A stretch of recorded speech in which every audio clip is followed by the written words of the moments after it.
សូមគោរពជំរាបសួរដល់ប្រិយមិត្តដែលតាមដាន Channel របស់ខ្ញុំបាទថ្ងៃនេះផងដែរ Channel របស់យើងខ្ញុំមានចំណេះដឹងមួយអំពីការថែរក្សាសុខភាពក្នុងរដូវវស្សាឬរដូវភ្លៀងធ្លាក់ជាទូទៅរដូវវស្សាជារដូវដែលមានភ្លៀងធ្លាក់ជោគជាំនិងបង្កើតបានជាលក្ខខណ្ឌសមស្របសម្រាប់ជំងឺផ្សេងៗដូចជាបាក់តេរីវីរុសនិងសត្វមូសបង្កជំងឺផ្សេងៗដែលអាចកើតមានឡើងដើម្បីឲ្យសុខភាពរបស់យើងល្អប្រសើរប្រកបដោយសុខដុមសុខុមាលភាពយ៉ាងម៉ត់ល្អប្រសើរយើងត្រូវថែរក្សាសុខភាពរបស់យើងឲ្យបានល្អដូចតទៅវិធីទី1ការពាក់អាវភ្លៀងដើម្បីការពាររាងកាយរបស់យើងមិនឲ្យត្រូវទឹកភ្លៀងដែលនាំឲ្យកើតជំងឺផ្ដាសាយនិងជំងឺគ្រុនក្តៅទី2ផ្លាស់សម្លៀកបំពាក់សើម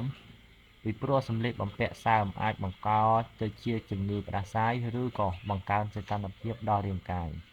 ទី3លាងដៃជាញឹកញាប់ដោយប្រើជាមួយសាប៊ូឬក៏ឧបករណ៍ផ្សេងៗទៀតដើម្បីការពារជំងឺឆ្លងតាមរយៈដៃទី4ផឹកទឹកស្អាតដើម្បីជៀសវាងការបង្កទៅជាជំងឺ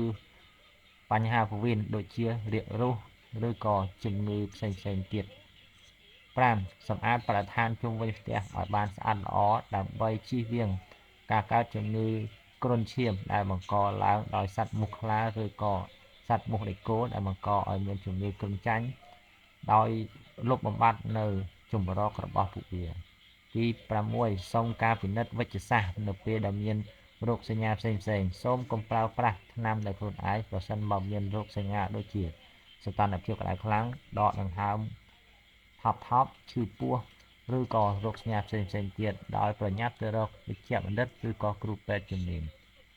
ចំពោះវីដេអូនេះផងដែរប្រសិនបើបងប្អូនគិតថាមានប្រយោជន៍និងល្អប្រសើរសូមបងប្អូនមេត្តាជួយចុច Subscribe ឬតាមដាន Channel របស់យើងខ្ញុំបាទដើម្បីទទួលបាននៅចំណេះដឹងផ្សេងៗទៀតទាក់ទងទៅនឹងការថែរក្សាសុខភាព